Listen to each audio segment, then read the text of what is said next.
What's the good word, y'all? It's your boy DKB here. So I'm going to preface this whole conversation by saying Bill Belichick, the person, I have no ill will against, right? I don't want to hate on anybody out there. I wish them all the best.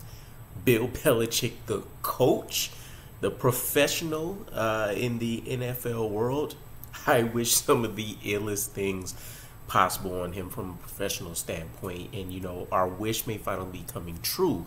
Now this isn't true breaking news, and a lot of this I believe is speculation, but we may be looking at the end of an era here with Bill Belichick. I mean, quite literally the majority of my lifespan here on earth so far has been Bill Belichick dominating, ruining, and really trying to embarrass the New York Jets at every given chance, turn, and way possible. So trust me, this news is excellent news for me. If you're a Patriots fan out there, I don't know how you guys feel. The pulse on this has been really weird. Some of you guys, wholeheartedly believe in the brilliance of Bill Belichick, and you think that Mac Jones kind of got ruined by the experiment that was Matt Patricia and Joe Judge a year ago.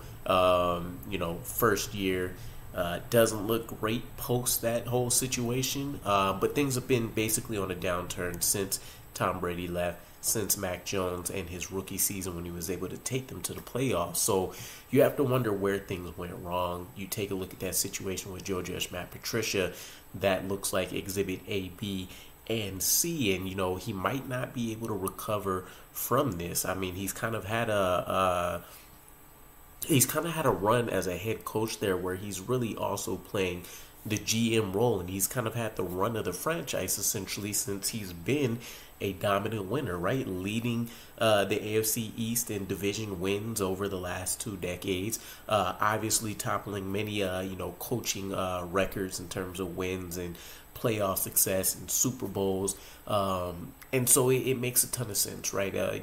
Give him all the power. He can do no wrong at this point. But now you're taking a look at the last 4 years, including this one of Mac Jones, and Bill Belichick isn't so untouchable anymore. Per NFL insider Albert Breer, and keep in mind, he's based in New England, so he would be a primary source of hearing a lot of this debating inner turmoil within their franchise, which when you have success for 20 years the way that they've had it, a truly dominant run, you take a look at the Packers, for example, and what we thought would happen after the collapse of Aaron Rodgers. A losing culture tends to turn things on their head very quickly. There's a poisonous apple that's out there.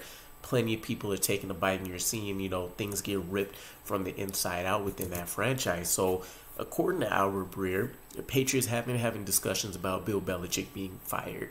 This isn't even relatively new, right? And it's interesting, 1-5 record for them right now. They missed the playoffs last year. I don't recall a situation where the Patriots have either missed the playoffs or had a losing record in back-to-back years. And forever, right? So if you're Robert Kraft and you're taking a look at the state of your franchise, you just had Super Bowls on your resume not too many years ago, and you haven't had really any taste of success since, minus again the playoff that you reached Mac Jones' rookie year, but then you got throttled in your I think it was a wild card game for them maybe. So it hasn't been great news whatsoever, right? You can't get over a hump. You can't get back to the playoffs to try to see what you can do to manage things. There was a thought that maybe Bill Belichick could be on the hot seat, right? But this sounds definitely a little bit more than a warm seat, right? This seems like legitimate concerns.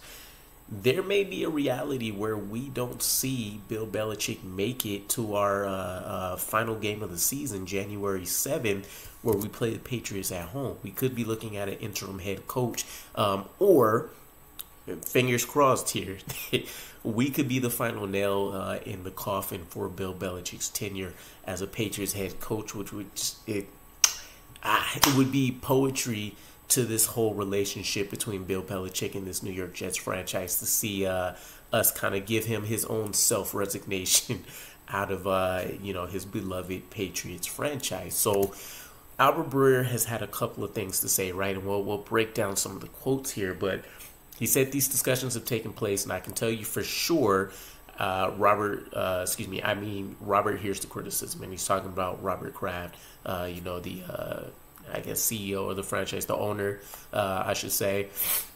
He hears the anger locally, and people in the building know for a fact that he's hearing the anger from the fan base, and he's very cognizant of where his team is in the pecking order of the NFL teams as well, right?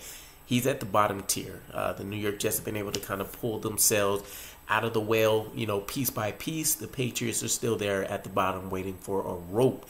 And so you're, bottom of the AFC East division, which has to be a shock to them. You're at the bottom of the totem pole. You're being talked about in the ranks of, the Chicago Bears. And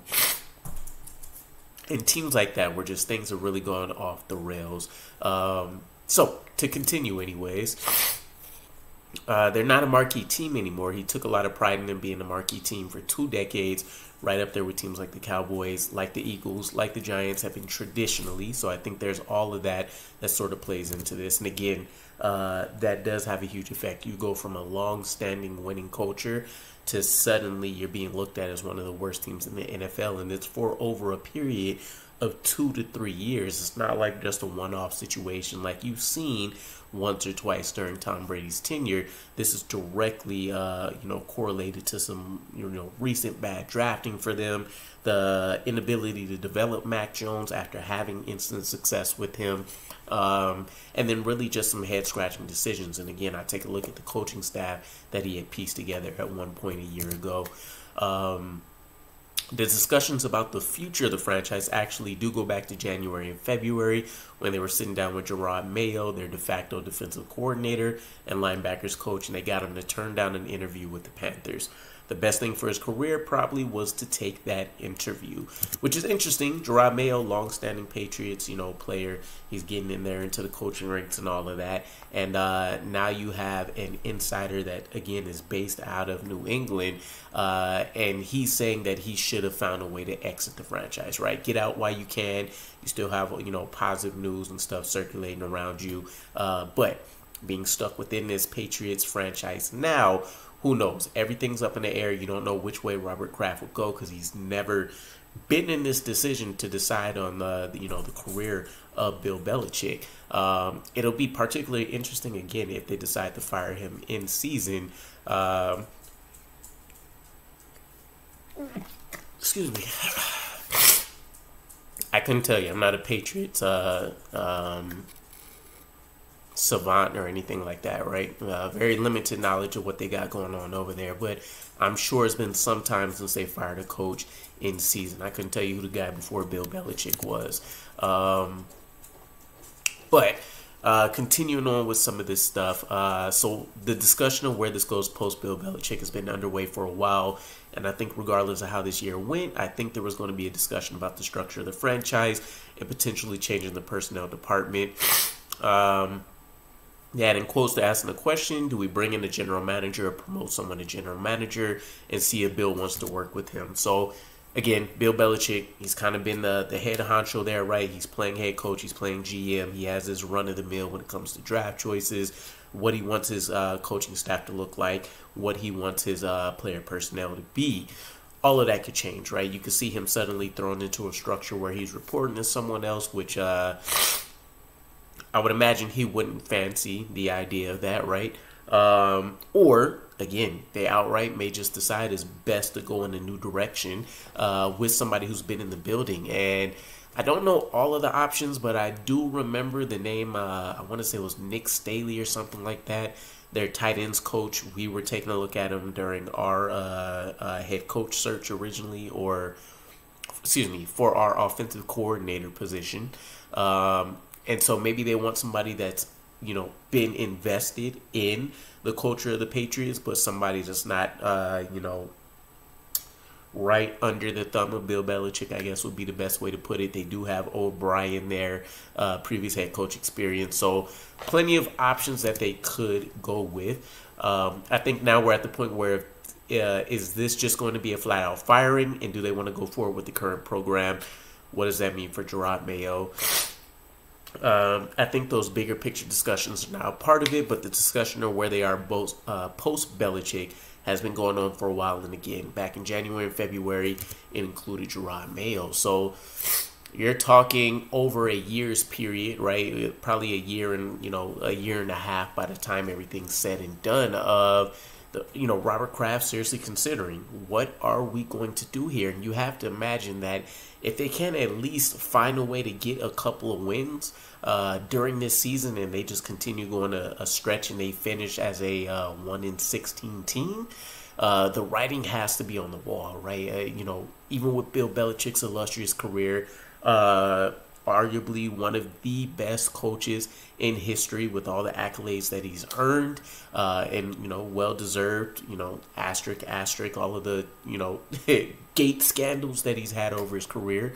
But when it's all said and done, it'll be a strange feeling even for me as a Jets fan, thinking about lining up against the Patriots, a year from now, and Bill Belichick isn't on the other sideline. I'd be curious if the same level of animosity between the franchise kind of continues. Most of that bad blood, if not all of it, really was tied between Tom Brady and Belichick. And so Brady being the huge piece that fell early, Belichick's kind of that last standing totem pole. And we've seen Robert Saleh already kind of chip away at some of those pieces when we've seen trades happen with the Patriots and stuff like that. So who knows what this rivalry could look like going forward. But, man, just the sweet idea of Bill Belichick chilling at home away from the franchise. We no longer have to worry about him whatsoever again. It's sweet. But let me know what your guys' thoughts are, especially if you're a Patriots fan. Let me know where you fall in this discussion. Jets fans, let me have it, buddies. This will be our time to celebrate, especially if it comes to fruition. So let me know what you think, and I'll catch you guys again. Peace.